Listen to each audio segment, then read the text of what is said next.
മലപ്പുറം ചട്ടിപ്പറമ്പിലെ വീട്ടിലെ പ്രസവത്തിൽ യുവതി മരിച്ച കേസിൽ സഹായി ഒതുക്കുങ്ങൽ സ്വദേശി ഫാത്തിമ, മകൻ അബൂബക്കർ സിദ്ദിഖ് എന്നിവരുമായി പോലീസ് തെളിവെടുപ്പ് നടത്തുന്നു. ചട്ടിപ്പറമ്പിലെ വീട്ടിലെത്തിച്ചാണ് മലപ്പുറം പോലീസിന്റെ തെളിവെടുപ്പ്.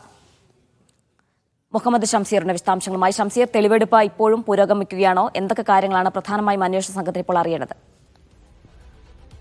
ജീന, തെളിവെടുപ്പ് പൂർത്തിയായിട്ടുണ്ട്. ഒതുക്കുങ്ങൽ സ്വദേശി ഫാത്തിമ, ഒപ്പം തന്നെ മകൻ അബൂബക്കർ സിദ്ദീഖ് എന്നിവരുമായാണ് മലപ്പുറം ചട്ടിപ്പറമ്പിലെ വാടക വീട്ടിൽ പോലീസ് തെളിവെടുപ്പ് നടത്തിയത്. ഇവിടെ വെച്ചാണ് സിറാജുദ്ദീന്റെ ഭാര്യ അസ്മ വീട്ടിൽ വെച്ച് പ്രസവിക്കുകയും പിന്നീട് മരണത്തിന് കീഴടങ്ങുകയും ചെയ്തത്. ഈ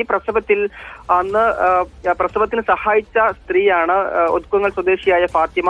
ഫാത്തിമയെ വീട്ടിൽ എത്തിച്ചത് മകൻ അബൂബക്കറാണ് എന്ന് പോലീസ് പറയുന്നു. ഇതിന്റെ അടിസ്ഥാനത്തിലാണ് രണ്ടുപേരെയും പോലീസ് കസ്റ്റഡിയിൽ എടുത്തിട്ടുള്ളത്. ഇതിനെ തുടർന്നാണ് തെളിവെടുപ്പ് കൂടി നടത്തിയത്. വീട്ടിലെത്തിച്ച് ആദ്യം നേരത്തെ സിറാജുദ്ദീൻ തെളിവെടുത്ത സ്ഥലത്ത് തന്നെയാണ് ആദ്യം പോലീസ് എത്തിച്ചത്. അതായത് പ്രസവത്തിന് ശേഷം അവശിഷ്ടങ്ങൾ കുഴിച്ചു മൂടിയ സ്ഥലത്തും ഒപ്പം തന്നെ വീടിനകത്തുമാണ് പോലീസ് പ്രധാനമായും തെളിവെടുത്തിട്ടുള്ളത്. ഈ കേസിൽ ഇനി കൂടുതൽ പേരുടെ സഹായം ലഭിച്ചിട്ടുണ്ടോ എന്നതടക്കമുള്ള കാര്യങ്ങളാണ് പോലീസിന് പ്രധാനമായും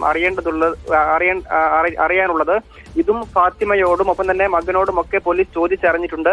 ഈ ഭർത്താവ് സിറാജുദ്ദീനും പോലീസിന്റെ കസ്റ്റഡിയിലാണ് ഇപ്പോഴുള്ളത്. നേരത്തെ കോടതിയിൽ ഹാജരാക്കിയ സിറാജുദ്ദീനെ 4 ദിവസത്തേക്ക് പോലീസ് കസ്റ്റഡിയിൽ വിടുകയായിരുന്നു. സിറാജുദ്ദീനോടും മറ്റു ആളുകളുടെ സഹായം ഈ പ്രസവത്തിലും ഒപ്പം തന്നെ മറ്റു വീട്ടുപ്രസവങ്ങൾക്ക് ഏതെങ്കിലും തരത്തിലുള്ള കൂട്ടായ്മകൾ ഉണ്ടോ എന്നത് കൂടി പോലീസ് പ്രധാനമായും അന്വേഷിച്ചറിയുന്നുണ്ട്. ഇതാണ് പ്രധാനപ്പെട്ട കേസിലെ ഒരു അന്വേഷണം.